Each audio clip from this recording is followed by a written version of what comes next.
मित्रों, जय सिया राम, जय राधा कृष्ण।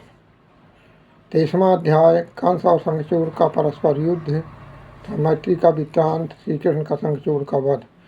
नारद जी कहते हैं कि राजन, तत्पश्चात श्री कृष्ण ब्रजरांगनाओं के साथ लोह जंगवन में गए, जो वसंत की माधवी और नंदन लता बल्लरियों से व्याप्त था।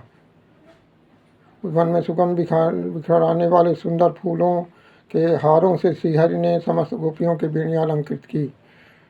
तब वो और विचरते हुए महापुनवन में के घोर वन में चले गए। वहाँ पर एक घटना घटित हुई। राजा ने एक विचित्र घटना हुई। शंखचूड़ नाम से प्रसिद्ध एक बलवान यक्ष था, जो कुबेर का सेवक था।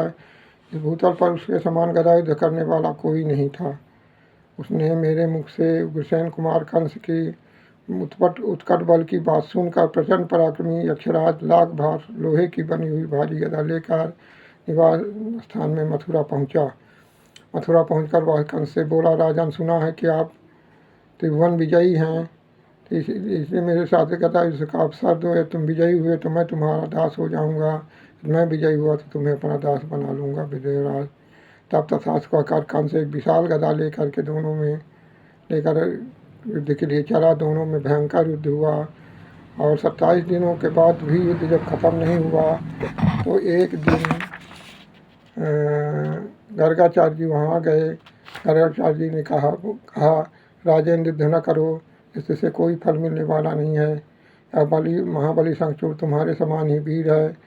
तुम्हारे कुमार गजराज ऐरावत ने धरती घुटने टेक दिए थे, उसे अत्यंत मूर्छा आ गई थी, किंतु यह दैत्य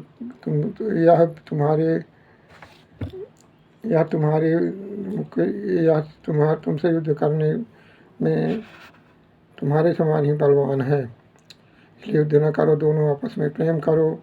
जैसे तुमको श्री कृष्ण कर मारेंगे, उसी तरह इसको भी वरदान है कि श्री कृष्ण द्वारा इसकी मृत्यु होगी। नारद जी कहते हैं, राजन, गर्गाचार्य जी के कहने पर शंखचूड़ और कंस दोनों परस्पर मिले, एक दूसरे से प्रेम करने लगे। तदनंतर कंस से विदा लेकर शंखचूड़ अपने घर को चला। रास्ते में रासमंडल आया। वहाँ पर ताल स्वर से मनोहर गान सुनकर फिर उसने राजश्री के साथ राजश्री श्री कृष्ण का दर्शन किया।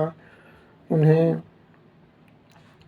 कोमल शिष्य जानकर शंखचूड़ ने गोपियों को हल ले जाने का विचार किया। राजन, शंखचूड़ का मुंह जो था भाग के समान था, शरीर का रंग काला कलूटा था और 10 ताड़ के बराबर ऊंचा था। वह जीभ लपलपाते हुए रासमंडल में आ गया। तब गोपियाँ इधर उधर भागने लगी। तब वह सत्यचंद्रानना नाम वाली गोप सुंदरी को पकड़कर भय और शंका से उत्तर की दिशा की ओर तेजी से दौड़ चला। सत्यचंद्रानना भय से व्याकुल हो कृष्ण के पुकार रोती हुई रोने लगी। देखकर श्री कृष्ण अत्यंत कुपित हो गए। साल का वृक्ष हाथ में लिए उसके पीछे दौड़े। काल के समान दुर्जय श्री कृष्ण को पीछा करते देख यक्ष गोपी को छोड़कर भय से विहल हो भागा। और वहाँ शंखचूड़ जहाँ जहाँ गया कृष्ण उसके पीछे पीछे रोषपूर्वक गए।